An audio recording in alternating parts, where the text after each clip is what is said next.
Hey, I'd like to welcome you to another episode of Mission Matters. My name is Adam Torres, and to apply to come on the show, just head on over to missionmatters.com and click on Be Our Guest to apply. All right, so today I have Victor Kostrob on the line, and he's CEO of Find Designs. Victor, welcome to the show. Hey, Adam. Thank you. All right, Victor. So excited to have you on the show today. I know we've been in each other's network and working with each other now going on a couple months, and finally I could wrangle you to get you on the show. I know you're a busy guy, so we'll have some fun today, and I'm really excited to bring your story as an entrepreneur to our audience. So from the Ukraine to the United States, really an entrepreneur's journey. But we'll get this episode started, Victor, the way that we start them all, with our Mission Matters Minute. So, Victor, we at Mission Matters, we amplify stories for entrepreneurs, executives, and experts. So that's our mission. Victor, what mission matters to you? Mission matters to me is to help others to unleash their potential. And I guess it all starts with my beginning. And what I realized is the most important thing in life, especially for a man, that is to find my calling. So it's based on that. You can call it pain, you could call it meaning in life, but based on that journey and what I discovered in that journey, I realized this is why God brought me to this world, is to help others to unleash their potential. Awesome. And love bringing mission-based entrepreneurs and executives on the line to share, why they do what they do, like what excites them to go out there and marketplace and to really make a difference. So great to have you on the show. And I know we're going to be working with each other a whole lot more for the audience. I'm not going to spoiler this, and we're going to bring Victor back on the show, but I know he's working on a podcast and he's got some other writings coming out and some things. So lots more we're going to hear from Victor and on this show. But I'd like to maybe start this is to kind of start documenting your journey and a little bit of your background, because as you and I work together more, Victor, and my audience hears your voice more and more, it's going to be fun for them to get to know more about your ideas. But everybody has a beginning. Everybody has, where it all started. So for you, like, where did all this start? Where did your journey start? I would say the journey started for me when I was probably like around 16 years old. And at that time, I was at the college. I was in college in Soviet Union. Back then, it was Soviet Union. It wasn't even divided to be separately Ukraine, because that happened later. Mm-hmm. So as I was raised in Soviet Union, there wasn't about to inspire people. It was about your responsibility as a human being, and there was always to emphasize responsibilities and what you have to.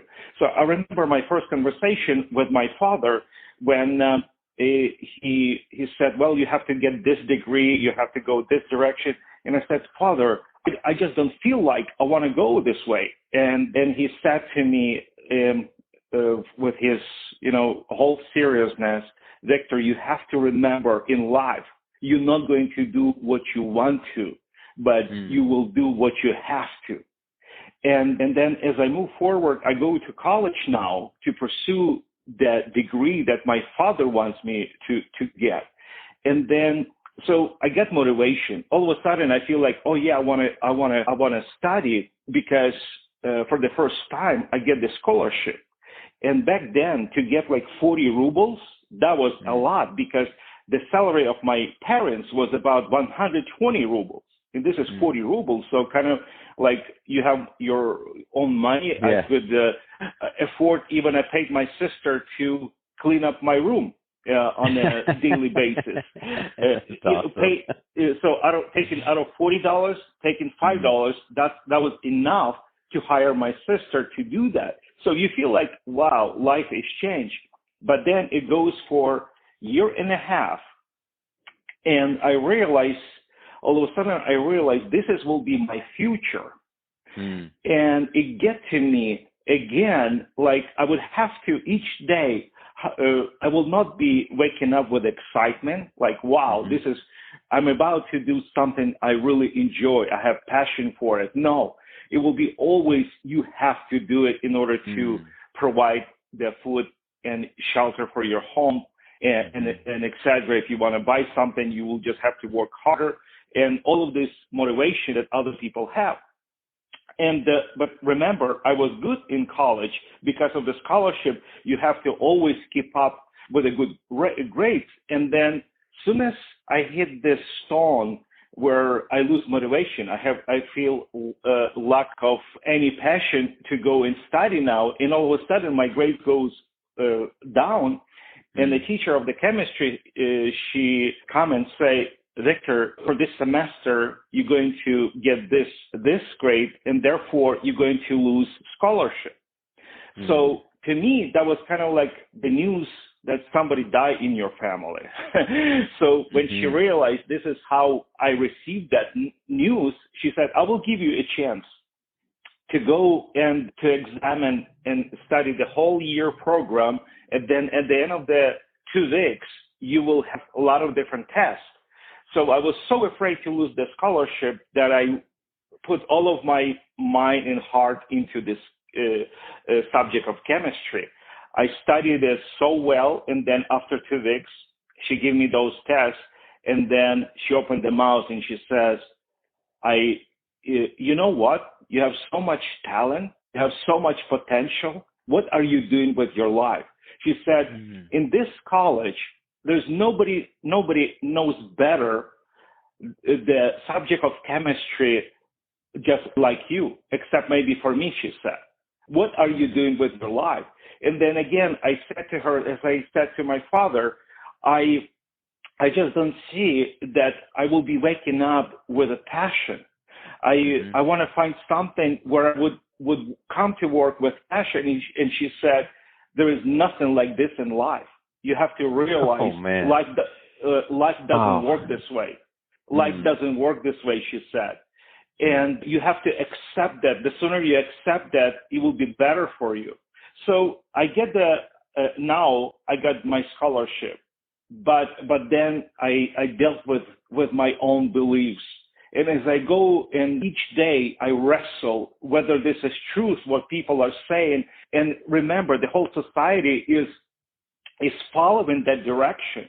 It's not like you have friends who actually think otherwise, who actually, there is a group of people who say, oh no, I just read the book and it says otherwise. No, everybody thinks that way. And one day, that's just kind of like, just to kind of make the difference here. So, a lot, and if we're thinking about back then, maybe the way the society was thinking, like in the United States, so where we're like, chase your passion, chase your dreams, things like that. It was kind of the opposite. It's like, no, that doesn't exist. Like you don't. Exactly. It's not even an option in the mindset. Exactly. It wasn't about you. It's nothing about you. It's about it's about what you do for society and for the government. It's all about to praise the government, and it's nothing. It's never about you. It's not. So that's why you realize the addiction at that time, especially even now. It was about like my father was alcoholic, and you look at the whole society and they all become alcoholics. It's starting like at 30 years old because there is no satisfaction in life. They're not they never thought of finding the meaning in life. So at first I was kind of like criticizing my father, thinking like, why would you not take care of your family? Why would you think just to satisfy your own needs? And then later, as I grew, I realized that's why my father was doing this, because once if you never discover that, if you never become true to yourself, that's why many people go and use drugs and alcohol, because deeply inside of them, they want to be satisfied. Deeply inside of them, they want to feel happy. And if you not pursue your dream, if you're not finding the answer, what is the meaning to my life, there is no way you will be happy. There is no way you will be satisfied. So just to finish that story, at that time when a teacher of the chemistry also told this big news, I wrestled with myself and I said, no, I don't believe that. And at that time, I'm making the decision that was the new direction for my life. I realized that later. If it wasn't for that decision back then, my life would be totally different. I would not have business here, and I would not be who I am today if it wasn't for that decision. I made the decision. I said to myself, I don't know what is my calling. I don't know what is the direction, but at least I know this.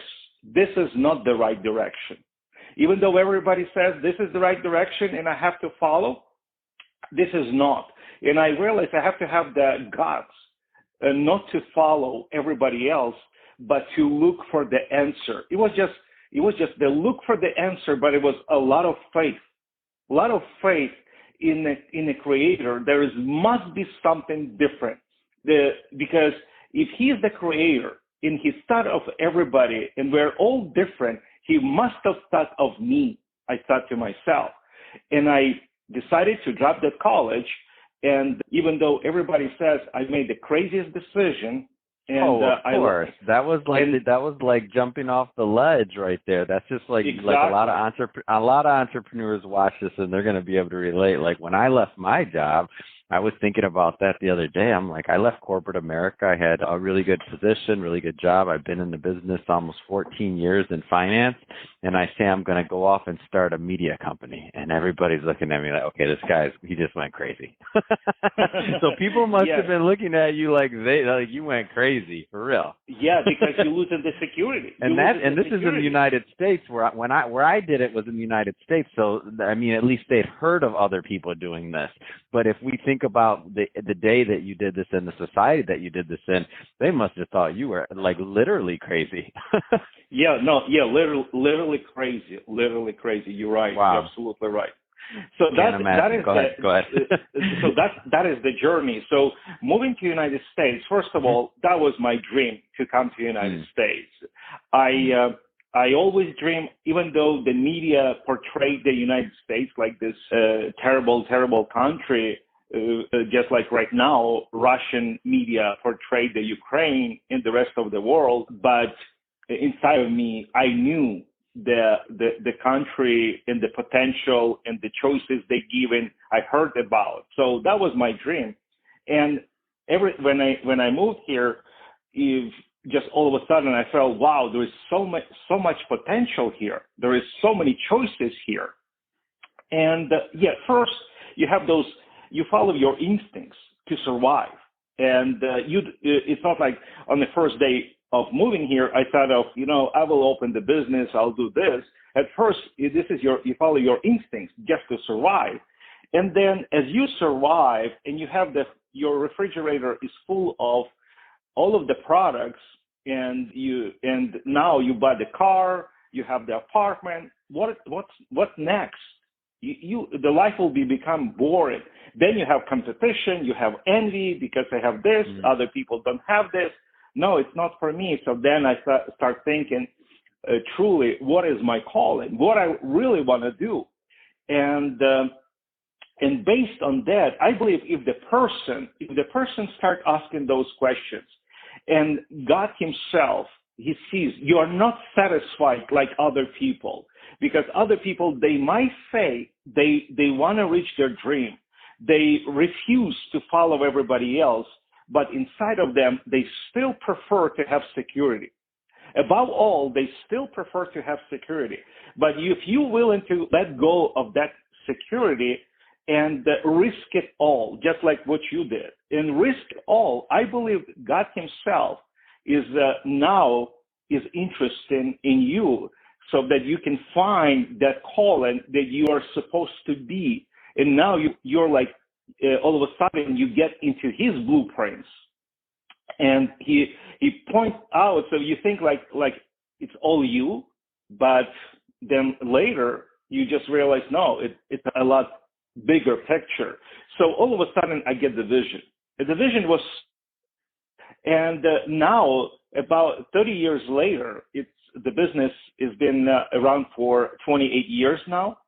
And so 30 years later, I will tell you, it's up to the small details that I received in that vision that back then. Mm-hmm. So I was inspired by that vision. And as soon as I got the vision, I have my goal, and the rest is the. So you've given a lot of advice here, but I want to circle back to, I want to spend a little bit more time on the business itself, so on building fine designs. So, and I know you've done some other things, but so it can be any of the businesses or any of the entrepreneurial things you did, but I don't want to glance over that, because first off, you come to the United States as a foreigner, you know what I mean? Like there's some challenges there, maybe right. Culturally, language, other things like that. Like, tell us a little bit more about like what starting out was like, because I always find it inspirational personally, and I hope my audience does as well. But I'm always thinking about like when I look at maybe some of the things that I've done as an entrepreneur, and sometimes I get down on myself, and then I not to compare, this isn't a comparison and it's not like that, but when I think about like the fact that I was born here, maybe I had some other privileges from that. And then I look at sometimes, you know, immigrants that come over, start businesses, do other things, have all these challenges and succeed. I just find it inspiring. Like, so what was that like when you got started? Oh, well, it's hard, right? It's okay. I know I'm taking you back a bit. But I want to know it's not easy. Yeah, it's a lot of emotions. It's a lot of emotions. When people look at me now, nobody could think this is would guess in their wildest dream that this is what I had to go through. So now you have this vision that we would like to do with my partner. We would like to sell event merchandise on site at the sporting events. So what is this about? So anytime like gymnastics, say any sport like gymnastics, they have state championships. So there is a design that supports that, and then somebody sell the event T-shirts, sweatshirts, that everything comes with this logo for this tournament. So that's what we want to do. So we have to present ourselves where the committee behind this, the host committee will hire us to sell the event merchandise, and then we would pay the commission from the gross sale. So we come right on site to the event. We provide a large variety of sportswear that everything comes with this official event logo. And plus, we offer a customized service which allows those competitors to add their names on the back, even the prints on the sleeve, like places what they achieving. So I was inspired by this idea. I thought, wow, this is the athletes will be so happy in their families that I assume, and I was expecting that soon as I present this idea to those directors, they're just gonna jump on it. They're just gonna say, definitely. I love that. That sounds easy enough. I understand. You just said, oh, here you go. I showed up my merchandise. Everybody buy, and I'm sure they all bought, and it was simple, and everything was happy.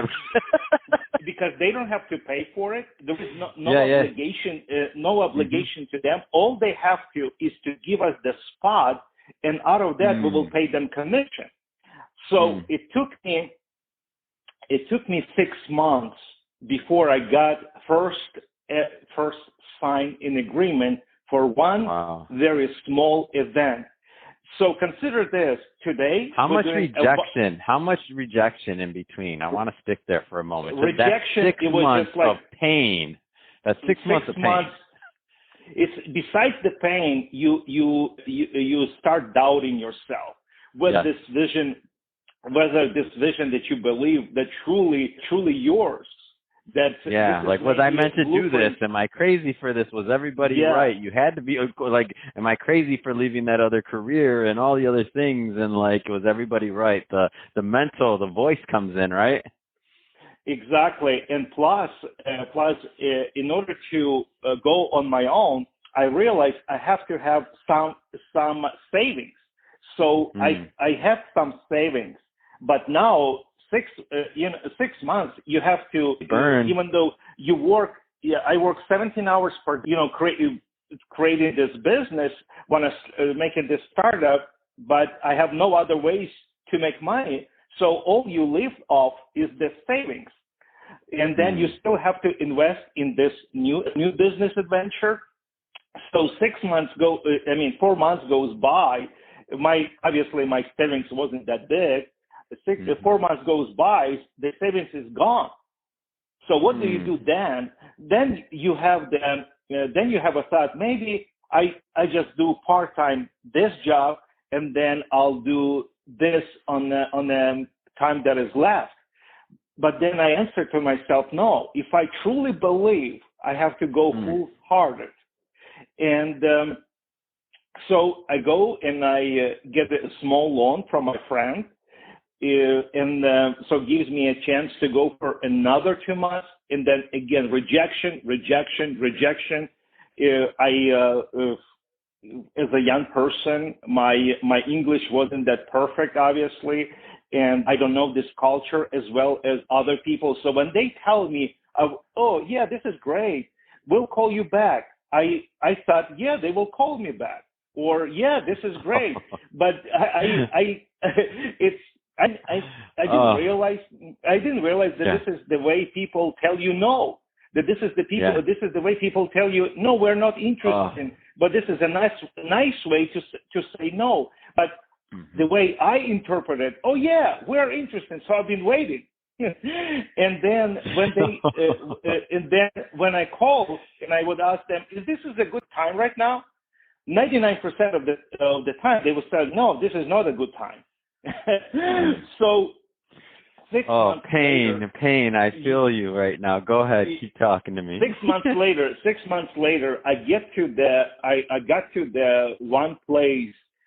As back then there wasn't any cell phones, but I still disconnect myself from the rest of the world.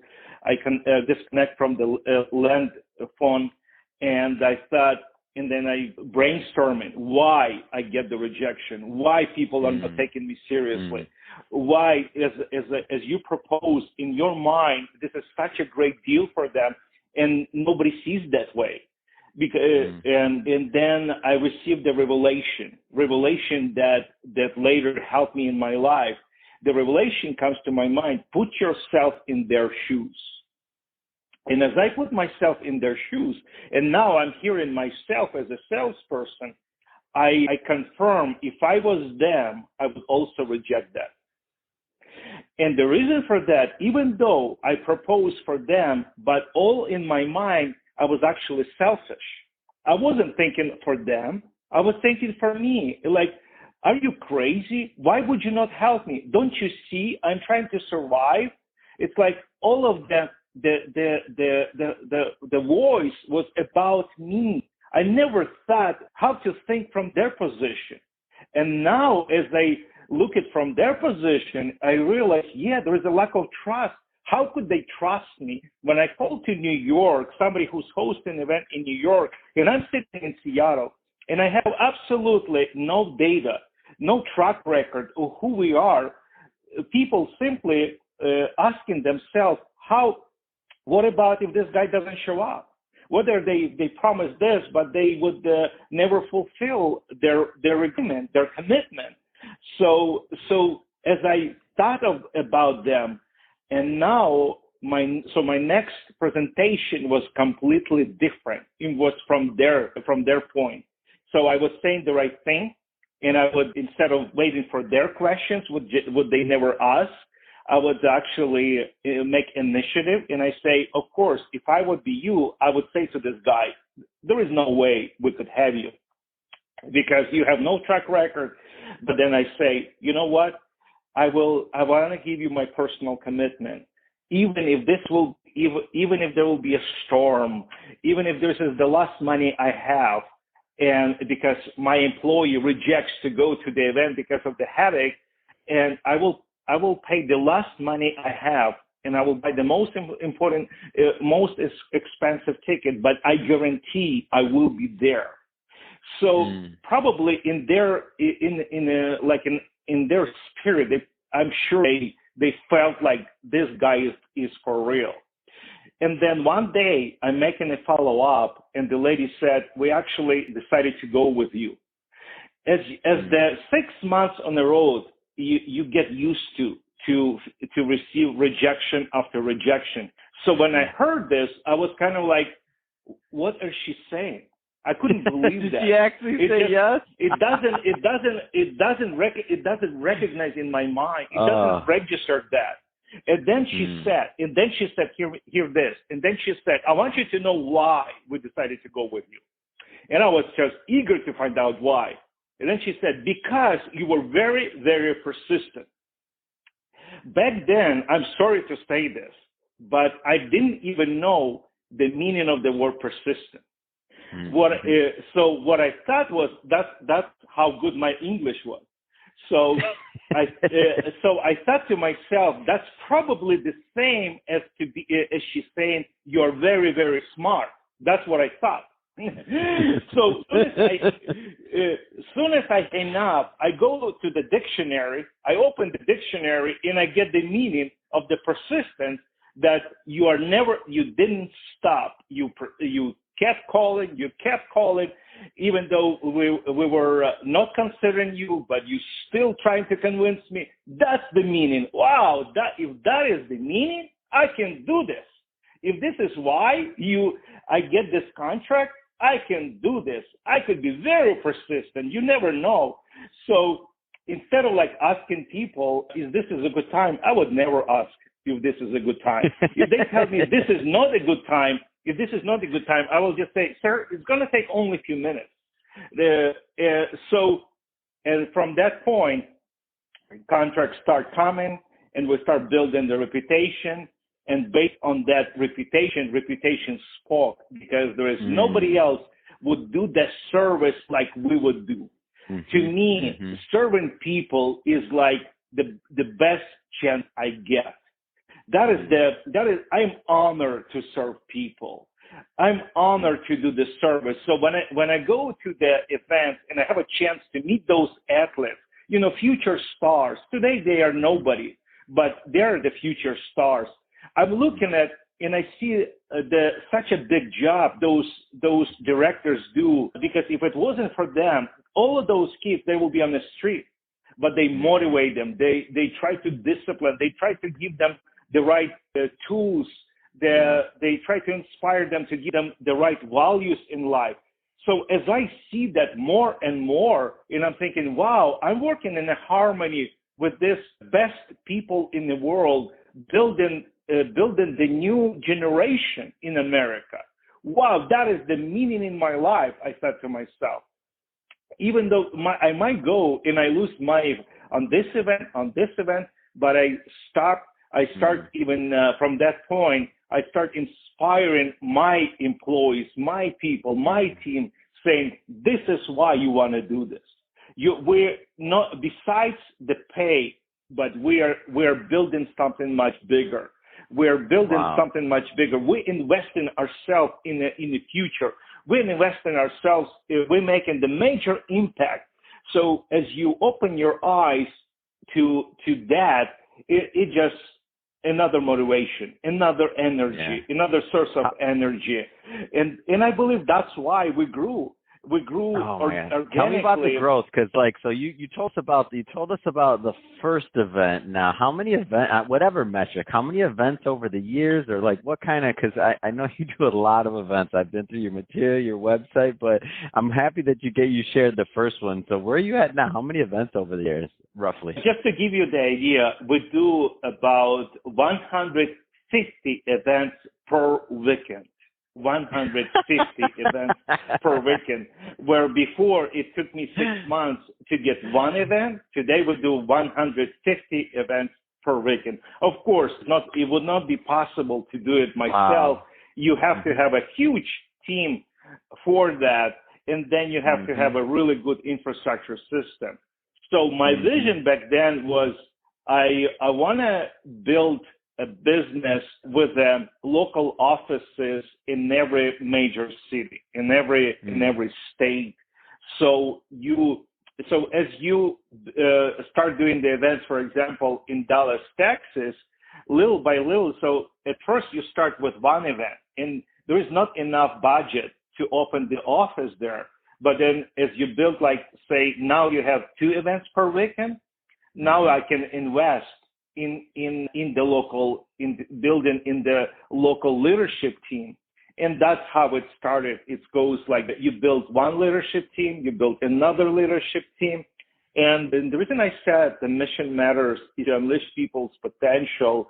I wasn't living in luxury. I didn't have any support from my parents or any support from the investment or even a loan where you hire people with education, when you hire people with certain degrees, that you give them the chance to be your managers. I had to raise those leaders. So the people that I hired, they started like a regular salespeople, but you train them, you give them yourself, you share your vision, and you actually see if they can share that vision with you. If you're built with a similar value system, and then you invest yourself. So people who, as you look at our leadership team now, all of them started in a similar way as I am. We have so much in common. Because they came with a similar background, and they never thought they have a potential to be this huge leader, to lead the company. Because now, like you take like I mentioned, Texas, that region by itself is like a huge company now. Because later in life, I would get the vision to delegate the authority to them. So it's kind of like they became their own entity, their own franchise. It's not franchise system we have; it's a licensing. But it's in other words, they became on their own because, and that's how we grew even much larger with the. And one of the things that I like about just your journey, and I see this, and even in the model that you're mentioning. So what you did was, first off, you took a big risk. That's the first thing you did. And it was not guaranteed. Then you were extremely persistent. And then you created a model that would allow and that would provide opportunities for many other people and many other leaders. And you gave people people an opportunity to really, to grow and to cultivate themselves and to become leaders. And you gave a lot of yourself through the years in order to make that happen. And so now, through all of this work and effort and, the labor of your team, I mean, you've been blessed, of course. And now you're also, in turn, which is one of my favorite things, is you're also looking at ways to be a blessing. And so you're also going out there and doing, things that are over and above the day-to-day business, interactions of growing a business. And so I know for context, we are recording this in March of 2022, and I know that you're heading to Europe, and then you're also going to be doing some work in Poland as well. Can you tell me a little bit more about that? Yes. What we experience now, nobody could even see that in their wildest dream, that neighborhood country, Russia, would invade in Ukraine. It's just no words to describe. And now we see thousands, and now it will be millions of people as refugees, because most of the families, as I talk to my friends, I still have a lot of friends there. I have some of my cousins back there, and so they want to make sure that their families, their children are safe. So, like, for example, my friend from Western Ukraine, so he would take his family to Poland, so that just to make sure his wife and his kids are safe, and then he goes back himself just to defend his country and his freedom. So now we have like a lot of refugees, and obviously it was pre-planning, where people, even when you go on a short trip, you think, okay, this is what I'm going to wear, this is what I'm going to take. They didn't have that time to prepare. So all they got with them, a lot of them, they just got the documents. And even I heard a lot of people actually don't have the documents. So countries like Poland, at first demanded, at least show me the passport. No visas is necessary, but at least show me the passport. But then they start letting go a lot of people even without the passport because they realize they're on their own. They literally on their own. So there is a lot of people in their families that are struggling.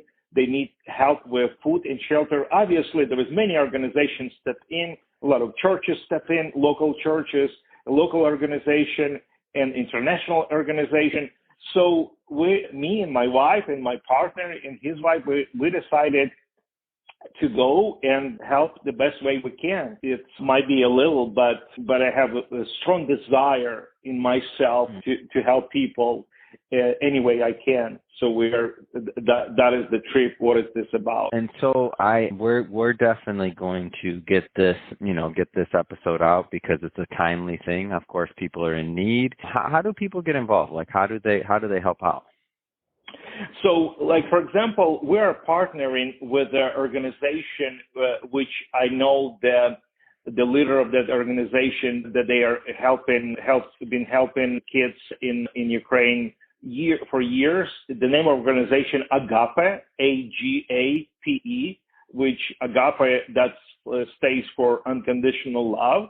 So if people could go Agape UA, that stays for Ukraine, Agape, AGAPE, U like uncle, A like apple.com. And there is information to donate for Ukrainian relief. It has even that other ways that they can make a donation. And it screams out. There is so much need right now. It's just for simple things like food and shelter. It's unbelievable. So if anybody hear me now, anything they could donate, even $10, but that would be significant help. Though it would be significant help. Anything we can, $10 would take care of probably one family, like maybe a small family, but that would take care of one family. It's just together. I love to see that, you look at the world, except like China and a few other countries, but everybody feel compassion. Everybody feel like, what can I do? As on this darkness, you see the light, and that is a bright light, the compassion and love of people that they want to support Ukrainians who they never met and they don't know about, but they really relate to that story and to their suffering and to this terrible name, Putin, who is, in my opinion, worse than his. So it's great. And I will put, and I'm on the website right now, agapeua.com, and I see there is a English translation for it too. So don't worry if you get there and and you're like, okay, I don't know how to read this. Right. I saw my little English translation button came up, and there's a big donate button on the right hand side. So we're going to put a rush on getting this episode out so that my audience can go check out that website and give if they feel it and get back to that effort. So Victor, I just want to say it has really been a pleasure having you on the show and just learning more about your background, your heart, how you're giving back as well. And just, you've been blessed and you're being a blessing. It's just one of those perfect fits for our show and also for the type of content that we like to put out to our team. So again, for the refugee relief side of things, we'll definitely be promoting agapeua.com. If somebody wants to learn a little bit more about fine design, what's the best way for them to do that? I would also visit our website to start with and social media as well. And if any questions or other hosts who would like us to see at their events, there is a forms to fill in.